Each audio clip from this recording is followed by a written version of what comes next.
Kane, you've been valuing players. You put a price on Patrick Cripps. I want to ask you about this guy, Zach Merritt. Out of contract, seemingly putting Essendon to the test on whether he re-signs or not, having unbelievable influence on the way they play at the moment. He's in the prime of his career. What's he worth, and should someone do what Hawthorn did with Sam Mitchell and go and get him? Yeah, he looks, Tom Mitchell, I think, Hutchie. He looks a Brownlow medalist, doesn't he? And I'm not sure he's getting the credit he deserves for the starts of the season that he's had. Absolutely career-best All-Australian form. Suits the modern game. He's got good speed. He breaks from stoppage. Such a good ball user, Chris. And no doubt one player you'd be nervous about that's out of contract at Essendon. Yeah, I think so. And as an opposition coach, you just have to watch him. He's, I think, I actually was involved in a coaching group in the international rules that he played in a few years ago, and he caught my eye then.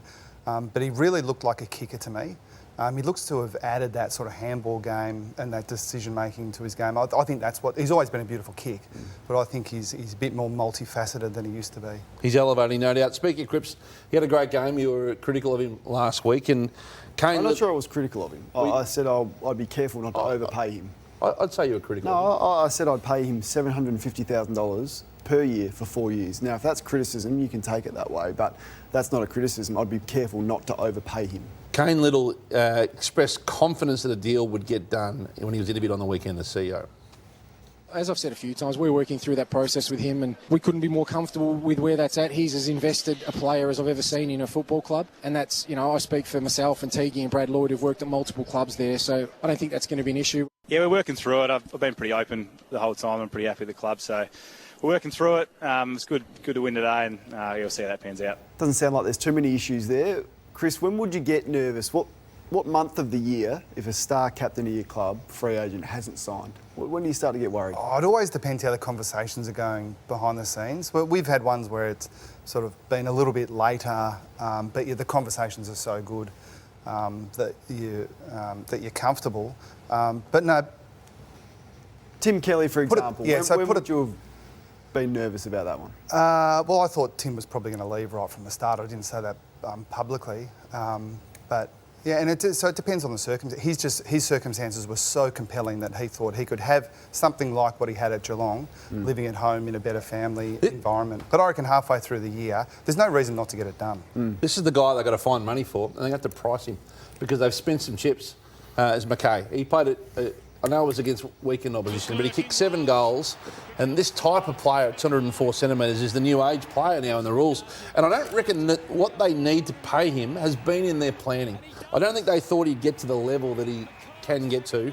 And they've spent money on Williams. And that's my point, Hutchie. So you've had a crack at me for saying about Cripps and being careful not to overpay. This is the exact reason. When you overpay for Sard, when you overpay for Williams, and if you overpay for Cripps, then you put yourself at risk of a club coming along and poaching. A player like that can hold down your forward line for 10 years. They got money into McGovern as well, and he's obviously one of the many beneficiaries of the free kick situation with Fort.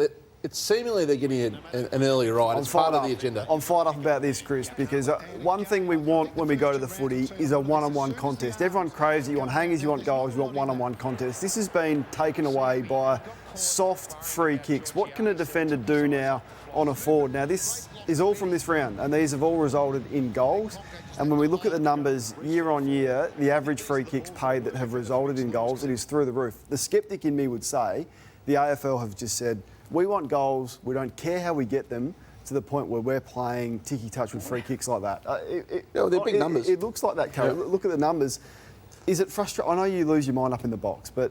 No, you don't put this on me. You're saying all those things. Absolutely I am. Are the defenders... You're a hard-nosed defender. Yeah, no, I'm going to give the umpiring fraternity and the people at the AFL their due. I don't think they always get it right, and I think what they are very good at is adjusting. They overcorrected here. I suspect so, but let's ignore the exact... Well, actually, let's focus on the exact issue. So I think what's happening at the moment, and this is where the umpires, I think, do a good job of communicating to us, they're saying if you put your arm around, you're likely to get a holding free kick paid against you. So the umpires are coached to look for cues. Now, I would argue it needs to be consequential. You know, you need to actually affect that player as opposed to just placing your arm around momentarily. But we're really clear that that's what the umpires are looking for, and that's all we can ask.